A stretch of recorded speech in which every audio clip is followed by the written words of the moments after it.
네, 마태복음 24장 42절에서 44절까지의 말씀을 우리가 한 목소리로 함께 읽도록 하겠습니다. 같이 읽습니다. 그러므로 깨어 있으라. 어느 날에 너희 주가 임할는지 너희가 알지 못함이니라. 너희도 아는 바니 만일 집 주인이 도둑이 어느 시각에 올 줄 알았더라면 깨어 있어 그 집을 뚫지 못하게 하였으리라. 이러므로 너희도 준비하고 있으라. 생각하지 않은 때에 인자가 오리라. 아멘.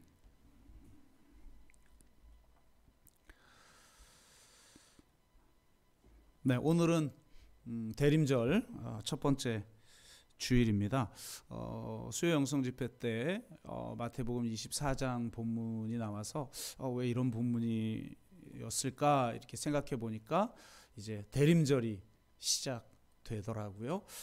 그래서 저희가 창세기를 이번 주는 접고 이 대림절과 관련된 말씀을 좀 나누도록 하겠습니다. 대림절은 기본적으로 크리스마스 전 4주간의 주님의 오심을 기다리는 그런 절기이고, 우리는 이미 오신 주님이 하나님 보좌 우편에 앉아 계심을 믿기에 주님의 재림을 또 기다리는 그런 절기로 4주간을 보내고 있습니다. 그래서 이 4주간 동안에 어떤 마음으로 보낼지에 대한 말씀을 이 마태복음 24장 말씀으로 함께 나누기를 원합니다. 실상 이 마태복음 24장은 종말에 관련된 성경으로 그동안 많이 알려져 있었습니다. 그리고 이 24장 말씀은 엄청난 환란이 우리 앞에 놓여 있는 것처럼 그렇게 보이는 구절들이 참 많이 있죠.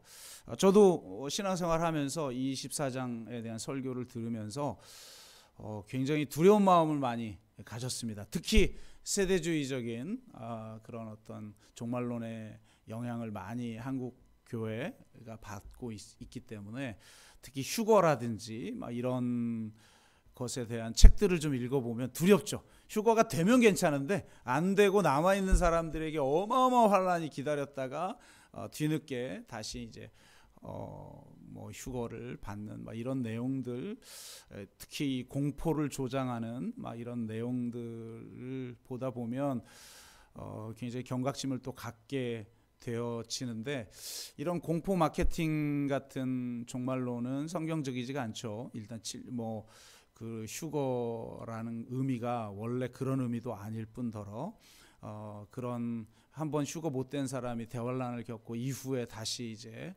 그곳에서 연단받아 뭐 구원받을 기회를 갖는다 뭐 이런 거는 예수님이 두 번이나 재림을 해야 되는 거기 때문에 성경적으로 타당하지 않고, 또 우리가 이 무슨 종말론적인 어떤 파국의 역사가 굉장히 많았잖아요. 지금도 우리가 이 기후 위기를 겪으면서 파국의 시대다 이렇게 지금 이야기를 하고 있는데, 전쟁이 나거나 또 기후 격변이 일어나거나 이런 일이 있을 때마다 야, 주님이 오실 때가 됐나 보다 막 이런 생각을 가질 때가 많고, 그것들을 뒷받침해 주는 구절로 이 24장이 많이 사용되어졌는데, 실상은 이 24장의 대부분의 내용은 성전 파괴에 대한 그런 예언의 내용임을 알 수가 있습니다. 24장 1, 2절을 보시면 예수께서 성전에서 나와서 가실 때에 제자들이 성전 건물을 가리켜 보이려고 나오니 대답하여 이르시되 너희가 이 모든 것을 보지 못하느냐? 내가 진실로 너희에게 이르노니 돌 하나도 돌 위에 남지 않고 다 무너뜨려지리라. 이렇게 말씀하시면서 시작된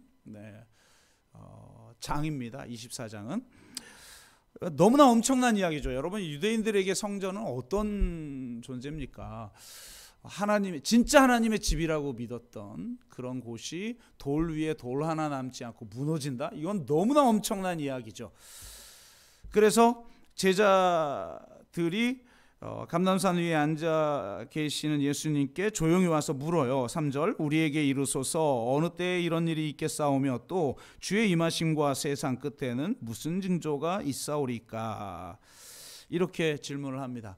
사실 이 성경은 여러 맥락에서 본문을 해석해야 되고 막 그 이후에 성경이 최종적으로 완성되면서 여러 편집 과정들을 거쳤기 때문에 이게 굉장히 고도의 해석적인 어떤 실력들이 있지 않으면 성경을 굉장히 많이 왜곡하게 돼요. 그래서 이제 학자들의 도움을 우리가 받아야 되는 건데요. 실제로는 유대인들에게 있어서 이 정도의 일은 거의 이제 종말에 가까운 일이고, 유대인들은 종말과 메시아가 이 땅에 오심이 동시대적 사건으로 이해를 하고 고대를 했단 말이죠. 그런데 우리는 메시아가 오셨으나 그 종말은 예수님의 초림이 아닌 재림 때 이루어진다. 이 기독교는 이렇게 믿고 있죠. 그러니까 이 질문이 좀 애매하긴 해요. 주의 오심 이게 재림을 말하는 건가? 아니면 십자가와 부활을 아직 경험하지 못한 제자들이기 때문에 메시아에 대한 어떤 이야기인가? 뭐 여러 가지 해석이 분분한데요. 여하튼 이 제자들의 질문에는 두 가지 질문이 들어가 있는 거예요. 첫 번째는 성전이 무너진다고 그러는데 도대체 언제 무너집니까? 그 다음에 유대인들은 이 정도 일이면 거의 종말에 있을 일이겠다라고 생각을 했으니까, 그러면 주의 오심과 종말의 때에는 어떤 징조가 있겠습니까? 이렇게 이제 두 가지 질문을 한 건데 실상 이들에게는 그게 하나로 엮여 있는 질문인 것이죠. 이에 대해서 답변한 것이 바로 24장이라는 거예요. 그러니까 핵심적인 질문은 이 성전이 도대체 언제 무너지는 겁니까? 라고 하는 것에 대한 답변이라는 것입니다. 우리는 24장 초반부까지 거의 종말에 대한 이야기, 엄청난 환란이 임하잖아요. 얼마나 급한지 뒤도 돌아보지 말고 막 산으로 도망가라고 하는 이런 이야기들이 있으니까 굉장히 종말이 무서운 때겠구나 이런 생각을 하겠지만, 실제 이것은 바로 주 70년에 있을 그 예루살렘의 멸망과 성전 파괴의 사건에 대한 예언이 주를 이루고 있다라는 것입니다. 그래서 예수님의 이 대답에는 크게 두 가지의 특징이 있는데, 첫 번째 특징은 바로 성전이 무너지는 일과 종말은 동시에 일어나지 않는다라고 하는 거예요. 그래서 이 마태복음 24장 4절에서 35절 까지는 주 70년의 예루살렘 멸망과 관련된 멸망과 평전 사고에 대한 파괴에 대한 예언의 말씀이고, 24장 36절에서 51절 마지막 절까지는 주의 재림과 종말에 대한 예언으로 해석하는 것이 좋다고 생각합니다. 24장 4절에서 29절은 확실해요. 물론 이게 도대체 어떤 내용을 말하는 것인가에 대해서는 여러 해석이 분분하겠으나 분명한 이걸 주로 이제 종말론적으로 해석하기 때문에 우리가 마지막 말세 때 엄청난 일이 벌어지겠구나라고 생각하지만, 29절까지는 분명히 70년에 있는 이 성전 파괴의 사건에 대한 예언이에요. 이게 분명한 것은 누가복음 동일한 내용을 말하고 있는 누가복음 본문에 보면 이렇게 얘기하고 있어요. 너희가 예루살렘이 군대들에게 에워싸이는 것을 보거든. 이제 로마 군인이 예루살렘을 에워싸고 완전히 학살을 해버립니다. 피신했던 사람들은 나중에 마사다에서 자살을 다 자결해 죽죠. 이방 군대에게 짓밟히느니 우리가 죽겠다고 다 자결을 해서 죽습니다. 정말 엄청난 비극. 그리고 그 2000년 동안 나라 없이 유대인들이 전 세계에 흩어져 살지 않았어요? 그래서 분명히 그런 것이고, 14절에 이 천국 복음이 모든 민족에게 증언되기 위하여 온 세상에 전파되리니 그제야 끝이 오리라 라는 말씀도, 이것은 제가 몇 번에 걸쳐서 여러 설교를 통해 말씀을 드렸듯이 이것은 이미 이루어진 사건을 말하는 것이지, 나중에 모든 민족에게 복음이 다 전파돼야 그때 끝이 오리라는 그런 내용이 아니다. 여기서 말하는 온 세상이라는 것은 특별한 신학적 의미가 있는 오이쿠메네라고 하는 단어라는 말씀을 드렸어요. 그리고 앞뒤가 안 맞죠. 만약 모든 민족에게 그 아프리카 오지에 있는 민족에게 복음이 전거돼야만 그때 주님이 오실 거면, 아직 증거되지 않았으니까, 선교가 다 이루어지지 않았으니까 주님은 절대 못 오죠. 지금. 그죠? 그러니까 안심하고 사셔도 됩니다. 주님 지금 안 오실 거니까. 근데 주님은 언제든지 오실 거라고, 도적처럼 오실 거라고 그랬잖아요. 그러니까 앞뒤가 안 맞는 거예요. 이 구절은 이미 성취된 사건이다 라고 하는 것이고, 근데 문제는 30절, 여러분이 이렇게 성경을 보면 30절에서 35절이 좀 해석이 애매해요. 그리고 특별히 30절과 32절만큼은 이건 종말에 대한 해석으로 보아야만 하는 구절처럼 보입니다. 근데 문제는 32절부터 35절에 보면 34절이 껴 있다는 거예요. 내가 진실로 너희에게 말하노니 이 세대가 지나가기 전에 이 일이 다 일어날 것이다 라고 말했으니, 이것은 제자들이 살아있을 당시에 일어날 일을 말하는 것이라면 70년 성전 파괴에 대한 이야기로 우리가 보는 것이 옳다라고 생각을 합니다. 근데 이 부분에 대해서는 제가 지난 수요 영성 집회 때 말씀을 드렸으니, 오늘은 바로 이 36절 이후 종말에 대한 이야기를 통해서 예수님이 우리에게 강조하는 것이 무엇인가에 대한 내용을 함께 나누기를 원합니다. 첫 번째 대답은 성전 파괴와 종말이 별개의 사건이다, 이 메시지였고, 두 번째 예수님의 메시지의 특징은 우리가 일반적 전통적인 교회에서 말하고 있는 내용하고는 좀 다른 대답을 주님이 하십니다. 성전 파괴의 때가 큰 환란의 때라면 재림과 종말의 때는 도리어 평화의 때라는 거예요. 우리는 막 뭐 자연이 뒤집어지고 막 전쟁이 일어나고 뭐 어떤 학살이 일어나고 어떤 참사가 일어나고 아주 비극적인 사건만 있으면 이런 어떤 파국적인 상황인 거 보니까 이제 그 주님이 오실지도 모르겠구나, 막 이런 생각을 하죠. 네. 또 요한계시록에 보면 그 세상을 심판하는 네 기사가 동시에 막 풀려나서 온갖 막 환란이 막 임하고 막 이런 그림들이 있지 않습니까? 그러다 보니까 우리는 그렇게 생각하기 매우 쉽다는 거죠. 그런데 놀랍게 성전 파괴에 관련해서는 엄청난 환란이 임하는 그림으로 분명하게 묘사를 하고 있는데, 놀랍게도 종말에 대한 메시지 인 36절 이후에는 그 종말의 상황이 평화의 때라는 것을 보여주고 있다는 거예요. 성전 파괴에 대해서 이 정도까지 강력한 묘사를 하면서 너희들은 미리 이걸 알고 뭐 산으로 도망가라 이렇게 얘기를 한 이유는, 정말 실제로 이 70년 그 성전 파괴 당시 로마 군인이 그 이스라엘을 학살할 때 엄청난 비극이 일어났거든요. 그러니까 이걸 미리 보여주신 거예요. 경고하신 거죠, 예수님이. 그래서 실제로 예루살렘에 있던 기독교인들은 이 징조를 느끼고 이게 예수님이 말씀하신 거라는 걸 깨달아 미리 피신을 합니다. 그래서 학살에서 벗어날 수 있었어요. 그런 반면 이 36절부터 일어나는 그러나로 시작되어지는 이 종말에 대한 내용을 보시면 우리가 알고 있는 것과는 다릅니다. 우리가 이제 흔히 알고 있는 것에 대한 첫 번째 특징은 바로 그 날과 그 시는 하나님 아버지 외에 아무도 모른다는 거예요. 이 말은 하나님의 아들이신 예수님도 모른다는 거예요. 아니 어떻게 하나님과 동등된 분인데 이걸 모를 수가 있지? 그걸 우리는 신학적으로 예수 그리스도께서 이 땅에 성육신하시면서 스스로 인간이 되시며 하나님의 능력을 스스로 자기 제한하시는 분이다. 그러니까 자신의 능력도 자기 제한하는 권능성을 가지신 분이다. 뭐 이렇게 이제 해석을 합니다. 근데 여하튼 예수님도 몰라요. 그럼 예수님도 모르는 걸 누가 안다? 여기에 현혹되면 안 된다는 거죠. 우리도 시한부 종말론 뭐 언제 주님 재림한다 그래서 한참 그냥 제가 신학교 다닐 때 시절이었는데 엄청난 후폭풍이 있었죠.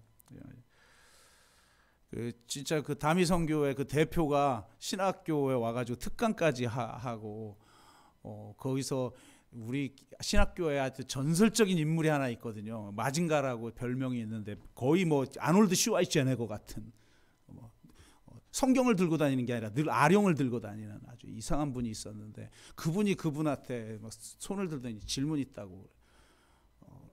그러니까 뭐냐고 그랬더니 하여튼 독특한 분이에요. 저는 주님께 사명을 받고 이제 목사가 돼야 되는데, 목사를 하려면 결혼을 해야 되는데, 지금 예수님이 오면 결혼을 못 하지 않습니까? 그러면서 지금 예수님이 안 오실 것 같은데요. 그래서 야, 무슨 질문이 저런 질문이 다 있냐 막 그랬는데, 하여튼 뭐 그런 아주 재미있는 사건들이 있었어요. 언제 오신다. 그러니까 모든 생계를 내팽개치고 기다린 거죠. 한 곳에 모여서. 근데 또 안 오셨잖아요. 그러니까 예수님도 모르는 거를 누가 안다, 언제 온다, 이건 말이 절대 현혹되면 안 돼. 이단의 가장 중요한 특징 중에 하나는 예수님이 언제 온다 이런 말을 하는 거예요. 그리고 여러 군데에서 그때를 알 수 없다. 데살로니가 전서 후서가 주로 종말에 대한 그 얘기를 많이 담고 있잖아요. 데살로니가 전서 5장 1, 2절에 보면 이렇게 말합니다. 형제들아, 때와 시기에 관하여는 너희에게 쓸 것이 없음은, 이게 맞는 거죠. 주의 날이 밤에 도둑같이 이룰 줄을 너희 자신이 자세히 알기 때문이라, 이렇게 말하고 있어요. 데살로니가 후서 2장 1, 2절은 이렇게 말합니다. 형제들아, 우리가 너희에게 구하는 것은 우리 주 예수 그리스도의 강림하심과 우리가 그 앞에 모임에 관하여 영으로나 또는 말로나 또는 우리에게 받았다 하는 편지로나 주의 날이 이르렀다고 해서, 그러니까 심지어 누군가가 막 이런 식으로 해서 이르렀다라고 해서, 그리고 그 말이 정말 믿어진다고 해서 쉽게 마음이 흔들리거나 두려워하거나 하지 말아야 하느니라. 그러면 진짜 주님이 지금 당장 오실 것 같은 시기에도 우리는 어떻게 살아야 하는가? 성경은 그저 장기적인 안목을 가지고 하나님이 우리에게 주신 그 사명에 충실한 삶을 살아가는 것, 그것이 바로 재림을 준비하는 자세라는 거예요. 오늘 24장 그 44절을 보시면 이렇게 말하고 있죠. 이러므로 너희도 준비하고 있으라. 생각지 않은 때에 인자가 오리라. 그러면서 바로 충성되고 지혜 있는 종의 비유로 종말론에 대한 이야기를 끝내요. 그러니까 청지기에게 맡긴 그것대로 자기 맡은 바를 잘 관리하면서 살아가는 거, 이게 종말을 맞이하는 사람의 자세다라는 거죠. 누가복음 19장에 보면 돌아올 때까지 장사하라 이렇게 말했어요, 청지기에게.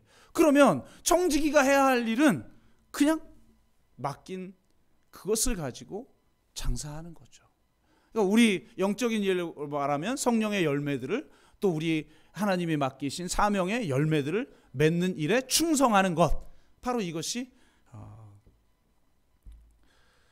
종말을 준비하는 사람의 자세라는 거예요. 그리고 이 종말에 대한 징조에 대해서는 아예 이런 방구도 하지 아니하시는 이유가 있어요. 그것은 우리는 막 종말이 어느 때 될까? 종말은 어떤 징조를 가질까? 다 이런 거에 관심이 있잖아요. 이런 거에 관심이 있고 또 두려워하니까 자, 이단들이 요한계시록 가지고 막 이렇게 조금 좀 풀어주면, 가려운 데 긁어주면 다 넘어가 버려요. 근데 진짜 중요한 것은 우리의 관심은 주님의 오심이 아니라 오시는 주님이라는 거예요. 강조점이 오심에 있는 게 아니라 주님에 있어야 한다는 거예요. 분명히 우리는 주님의 오심을 기대하며 살아가야 되지만 그것의 강조점은 오시는 주님이에요. 그래서 때와 시기는 언제일까? 징조가 무엇일까? 이 관심 갖는 것이 아니라 그 오시는 그 주님 자신만을 앙망하면서 주님이 맡기신 그 일에 충성하여 주님이 언제 오시더라도 잘했다, 충성된 종아라고 말할 수 있도록 내가 살아내는 거예요. 도적같이 임하니까 언제 임하더라도 잘했다, 충성된 종아라는 칭찬을 받을 수 있기를 갈망하는 거죠. 여러분, 내가 싫어하는 사람이 저 칭찬하면 칭찬 같지도 않아요. 이거 놀리는 건가?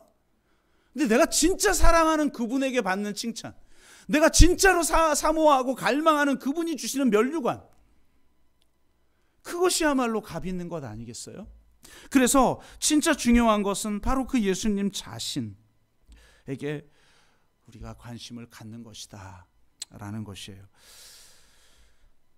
종말의 때 하면 우리는 전무후무한 환란이나 전쟁이 일어나야 할 것처럼 생각하지요. 그러나 놀랍게도 예수님이 말씀하시는 종말의 때는 도리어 평안의 때라는 겁니다. 37절을 보면 예수님은 재림의 모습을 노아의 때와 같다고 말하고 있어요.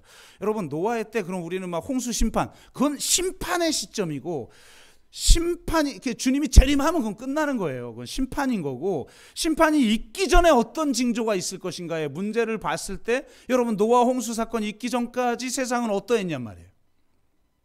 평화의 때였죠.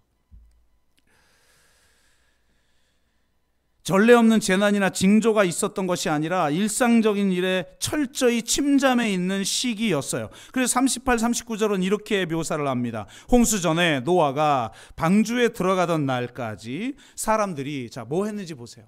전쟁하고 서로 죽고 죽이고 무슨 세상에 어떤 세계사적 격변이 일어나고 기후 변화가 일어나고 이런 게 아니에요. 뭡니까? 최종 심판이 임하기 직전까지도 그들은 먹고 마시고 장가들고 시집가고 있으면서 홍수가 나서 그들을 다 멸하기까지 깨닫지 못하였으니 인자의 임함도 이와 같으리라. 그러니까 주님이 오실 때까지 무슨 주님이 오실 것처럼 느껴지는 어떤 그런 상황이 있는 게 아니라 도리어 먹고 마시고 시집가고 장가가고 장사하고 그냥 일상의 침잠에 있는 상태가 있을 거라는 거예요. 그래서 누가복음에 예수님은 재림의 모습을 노아의 때와 같을 뿐 아니라 롯의 때와 같다고까지 말해요. 이렇게 17장 28절에 30절 또 롯의 때와 같으리니 사람들이 또 똑같은 말을 해요. 먹고 마시고 사고 팔고 심고 집을 짓더니 롯이 소돔에서 나가던 날에 하늘로부터 불과 유황이 비오듯 하여 그들을 멸망시키셨느니라. 인자가 나타나는 날에도 이러하리라. 그러니까 마지막 때는 바로 소돔과 고모라의 마지막과 같다는 거예요. 환란이 임한 게 아니라 도리어 평온하고 번영했던 시기였다는 거예요. 그때의 특징은 만연된 물질주의, 부주의한 무관심, 방탕, 그리고 세속적 생활의 추구였다는 겁니다. 마태복음은 마지막을 충성되고 지혜로운 종의 비유로 마무리를 하지만 누가복음은 이렇게 마무리를 해요. 누가복음 21장 34절 너희는 스스로 조심하라. 종말에 대한 이야기를 한 다음에 이렇게 얘기하는 거예요. 스스로 조심해라. 큰 환란이 있고 그 각처에 전쟁 소식이 있고 이럴 거니까 너희들 그때 종말인 때인 줄 알고 조심해. 이게 아니에요. 자, 보세요. 너희는 스스로 조심하라. 그렇지 않으면 방탕함과 술 취함과 생활의 염려로 마음이 둔하여지고 뜻밖의 그날이 덫과 같이 너희에게 임하리라. 이게 진짜 종말의 때인 거예요. 아무 문제가 없는 그때. 그냥 나는 일상에 매몰돼서 주님이 나에게 주신 사명과 아무 상관없이 그저 생존을 위해서 살아간, 생존이 너무 중요하고 일상이 너무 중요하지만 그것이 하나님의 임재와 하나님의 사명과 관련이 없다면 그건 아무 소용이 없는 것이죠. 데살로니가 5장 3절 종말에 관련된 그 서신서라고 그랬잖아요. 바울이 보낸 이렇게 말합니다. 그들이 평안하다, 안전하다 할 그때에, 그러니까 전쟁의 소문이 났고 불안하고 이때가 아니라 평안하다, 안전하다 라고 할 그때에 임신한 여자에게 해산의 고통이 이름같이 멸망이 갑자기 그들에게 이르리니 결코 피하지 못하리라. 그러니까 진짜 말세의 특징은 엄청난 환란과 격변과 천지개벽 같은 사건이 아니라 평안하다, 안전하다라고 할 때라는 거예요. 저는 어쩌면 요즘 같은 때 오실 수도 있겠다. 물론 기후 위기가 있고 전쟁도 있지만 그것을 실질적으로 느끼지 못하고 있는 대부분의 사람들은 그냥 안전하다, 평안하다 하면서 살아가고 있는 게 아니겠습니까? 여러분, 저는 교회에게 임하는 시련에는 완전히 상반된 두 가지의 특징이 있다고 생각해요. 하나는 핍박의 시련과 가난의 시련이죠. 그러나 또 다른 시련이 있는데 바로 풍요의 시련입니다. 많은 사람들은 풍요를 그냥 축복이라고 생각해요. 근데 저는 고난과 핍박, 가난과 환난보다 더 무서운 시련이 풍요의 시련이다. 역사상 교회는 핍박의 시련과 가난의 시련이 왔을 때 언제나 경이로울 정도로 잘 견뎠을 뿐만 아니라 바로 그때 진정한 하나님의 부흥을 경험했어요. 그러나 성장과 풍요의 그런 시련이 왔을 때, 저는 이걸 시련이라고 아예 말하고 싶습니다. 그것이 왔을 때 도리어 정반대의 결과를 가져왔습니다. 기독교가 타락하거나 기독교의 진정한 위기가 임한 거예요. 진짜 예수 믿기 어려운 때는 종교의 자유가 없고 핍박이 있고 순교당할지도 모르는 때가 아니에요. 도리어 그때는 진짜 교회의 본질, 복음의 본질이 살아있는 교회가 하나님의 부흥을 경험했어요. 그런데 진짜 교회가 언제나 타락했던 때는 언제냐? 번영과 축복과 성장을, 풍요를 경험했을 때라는 것입니다. 진짜 위험한 시련은 핍박과 가난이 아니라 바로 성장과 풍요인 것이죠. 어쩌면 그래서 지금 이 한국교회가 이렇게 된 것이 아니겠습니까?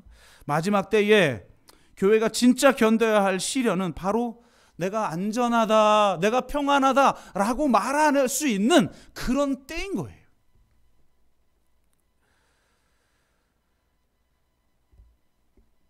바로 그때 진짜 주의 오심을 사모하고 오시는 그 주님만을 진정으로 앙망하는 사람들이 깨어있는 사람이죠.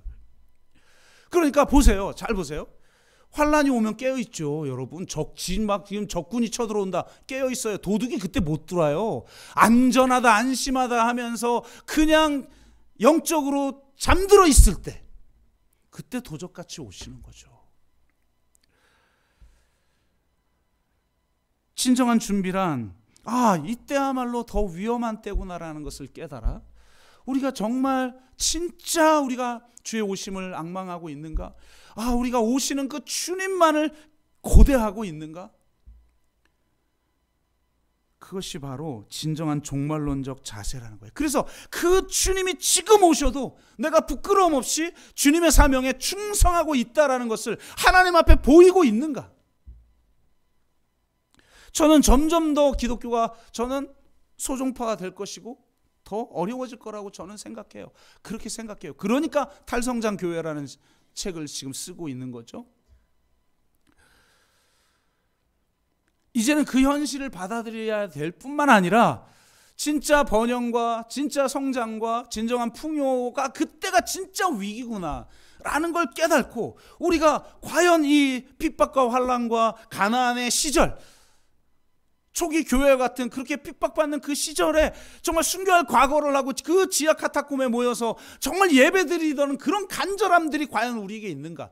그리고 내가 삶을 통해서 정말 세상에 칭찬받고 세상 사람들에게 당신들은 왜 그렇게까지 살아가느냐라고 하는 소망의 이유를 묻게 만드는 그런 삶을 우리가 지금 살아가고 있는가? 이걸 돌아봐야 된다는 거예요. 이게 진짜 종말론적 신앙 인 것이죠. 제가 지난주에 군산에 다녀왔는데요. 군산 지역에 아마 작은 교회들이 좀 교제하던 분이었을 것 같아요. 그런 분들이 저를 초대해서 제가 갔습니다.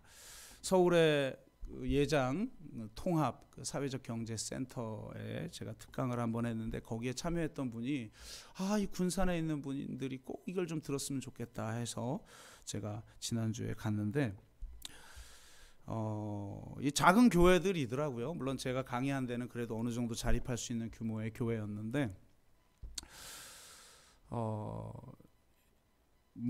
진짜 코로나 이후 어떻게 해야 될지 모르겠다고, 특히 작은 교회들이 너무 지금 어렵다고 그렇게 말씀해 주시는 거예요. 제가 KTX 타고 익산까지 가서 그 익산에서 저를 픽업해 주셔서 차에서 대화를 하면서 갔는데 진짜 작은 교회들이 너무너무 어렵고 지금 포기하려고 하는 사람이 너무 많다, 이제 이런 얘기를 해 주셨고, 또 특강하기 전에 좀 식사를 먼저 하고 교제를 좀 했으면 좋겠다고 그래서 제가 저는 웬만하면 그렇게 잘 안 하는데 굉장히 어려운 분들이 또 모이셨을 것 같고, 군산은 또 제가 군목을 1년 하고 제대를 한 곳 아니겠어요? 그래서 군산 형편을 나름대로는 좀 알고 있어서 미리 식사를 하면서 이제 교제를 했는데 제 앞에 앉아 계신 두 분이 공교롭게도 공통점이 있더라고요. 제 테이블에 앉아 계신 분 목사님이, 한 분은 조금 젊은 분이고 저보다 훨씬 젊고, 한 분은 저보다 훨씬 나이가 많으신, 나이 드신 목사님이셨어요. 근데 공통점이 뭐냐면 둘 다 군산 사람이 아닌데 군산에 있는 교회가 깨어지면서 나온 일부 성도님들이 모신 거예요. 이 젊은 분은 서울에서 목회를 하는데 아름아름 해가지고 초청받아 온 거예요. 그래서 한 6, 7년 정도 됐다고 하셔요. 그러니까 나이가 좀 젊으신 편이고, 이분도 공교롭게도 군산 분이 아니신데 군산에서 어떤 교회가 깨어져서 나온 이 조그만 모임에서 이 분에게 요청을 해서 교회를 개척하게 된 거예요. 근데 참 재밌더라고요. 두 분 다. 이쪽 분은, 젊은 분도 실컷 자기가 서울에서 목회를 하다가 부목회를 했겠죠. 부목사로 목회를 하다가 청빙 받아서 담임 목사를 했는데 자기를 모셔온 사람들이 다 2년 안에 다 떠났대요. 그래서 원래 다 그렇습니다. 그냥 그러고 이제 넘어가는데, 이분은 제 책을 다 읽고 자기 교인 중에 저를 아는 분까지 있다고 그러고, 그래서 누구실까 막 굉장히 궁금했는데, 어쨌든 중요한 건 이분이에요. 이분, 나이 드신 분. 이분은 원래 신학을 했다가 내가 내 길은 신학이 아니구나 해서 원래는 의사가 되고 진짜 의사가 되고 싶었는데 의사로 갈 수는 없고 하나님이 길을 인도하셔서 교사가 됐대요. 그래가지고 너무 교사를 행복하게 했대요. 그래서 40 초반에 교감이 된 거예요. 그런데 40 초반에 교감을 하고 있는데 익산에서 했댔나, 하여튼 그랬던 것 같아요. 제 기억이 정확하게 기억을 못 하겠는데, 어쨌든 이 깨어진 교회에서 나온 성도님들이 찾아와서, 그러니까 아마 이분이 신학을 했으니까 교감을 하면서도 사람들에게 성경 공부를 좀 했었나 봐요. 그때 아는 관계로 이 깨어진 교회의 성도들이 찾아온 거예요. 목회를 해달라, 우리 교회 담임 목사가 돼달라. 그래서 안 됩니다 하고 거절하니까 나중에는 와가지고 무릎 꿇고 우리의 담임 목사가 돼달라. 그렇게까지 하니까 이분이 알았습니다, 기도해 보겠습니다라고. 그러니까 기도해 보면 이거, 그래서 우리 기도 안 하잖아요. 여러분, 기도하면 이상한 길 갈까봐. 여러분, 그래서 기도 안 하죠. 기도했다가는 하나님이 막 나 헌신하게 할 것 같고, 막 그냥 이상한 길 가게 할 것 같고, 아굴골짝 빈들로 가. 나 지금 굉장히 잘 살고 있는데 평안하다, 안전하다 이러고 있는데 아굴골짝 빈들에 가게 할까봐.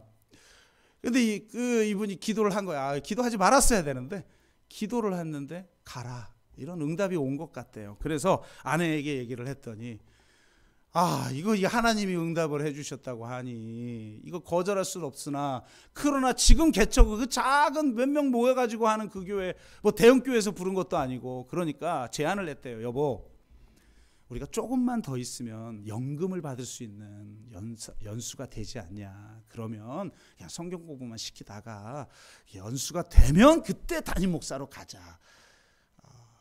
그랬더니 이분이, 아니 내 노후 보장 다 하고 안전장치 다 하고 주님을 따르면 그건 좀 가오가 상하지 않냐고. 이 가오가 문제예요, 우리 그리스도인들은. 그래가지고 그냥 사직서 딱 내고 개척을 했대요. 그러면서 그 교인들에게 한 가지를 요구했대요. 나에게 사례비 안 줘도 좋고 다 좋다. 그런데 뭐 형편도 잘 안 되니까 내 딸만큼은 내가 부모로서 딸을 책임져야 하는데 내 딸 공부시키는 것만큼은 교회가 책임져 달라. 그랬더니 오시기만 하면 저희가 평생을 책임지겠습니다. 목사님이 교사만 해가지고 인생을 몰라. 거기에 속아 넘어가면 안 되죠. 근데 이분이 막 그러니까 알겠다고 갔는데, 그렇게 말한 인간들 2년 내에 다 떠났대. 그래가지고 너무너무 어렵게 이분이 목회를 한 거예요. 거의 15년인지 20년인지 제가 정확하게 지금 기억을 못 하겠는데, 어쨌든 나이 들어서 시작을 해가지고 지금 이제 조금 있으면 은퇴를 해야 되는 상황, 60이 넘으셨던 걸로 제가 기억을 합니다. 한참 넘은 걸로 기억하는데, 더군다나 이분이 너무 교회가 이제 힘드니까 돌파구를 마련해 보겠다고, 제가 저번에 한번 얘기했잖아요. 이 교회는 땅이다. 그래서 이분이 예배당을 짓는데, 이 돈이 있어야 그걸 또 한꺼번에 짓는 줄 안 되는 거예요. 그래서 5년 전에 짓기 시작해서 지금도 거의 마무리 단계에 있나 봐요. 5년 동안 짓다가 돈이 없으면 멈췄다가 짓다가 멈췄다 짓다. 그게 얼마나 힘든 과정이에요. 참 그러니까 이 고생이 어떤 고생을 했는지 그냥 보이는 거죠. 그러니까 이분이 그랬다는. 예배당을 졌어요. 그랬더니 그 옆에 분이 설명을 해주는 거예요. 저 초청한 분이. 저분 5년 전에 돈이 있으면 좀 짓고 없으니까 멈추고 그러면서 아주 좀 힘든 상황을 겪으시고 계십니다. 옆에서 얘기를 해주는데, 그러니까 말이에요. 제가 진짜 맨날 하나님 앞에 그랬다는 거예요. 나 지금 교사로, 그것도 교감 40대 초반에 교감까지 되고 좀 있으면 교장도 되고 잘 나갈 텐데 하나님 헌신하라고 해서 이렇게 헌신했는데, 이분이 하나님한테 제일 많이 한 말이 이거래요. 하나님 나한테 왜 이래요? 하나님 왜 나한테 이래요? 내가 진짜 뭘 잘못했다고 나한테 왜 이래요 도대체? 그러면서 저는 저한테 나이가 훨씬 젊은 저한테, 목사님 저는 실패자입니다. 그런 거예요. 왜요? 그랬더니 내가 교사로도 끝까지 못했으니까. 교사로서 실패했죠. 교회 목회자로서 실패했죠. 남편으로서 실패했고, 무엇보다 가슴 아픈 건 부모로서 실패했습니다. 자식을 책임 못 진 거예요. 뭐 돈이 있어야 교육을 시키죠.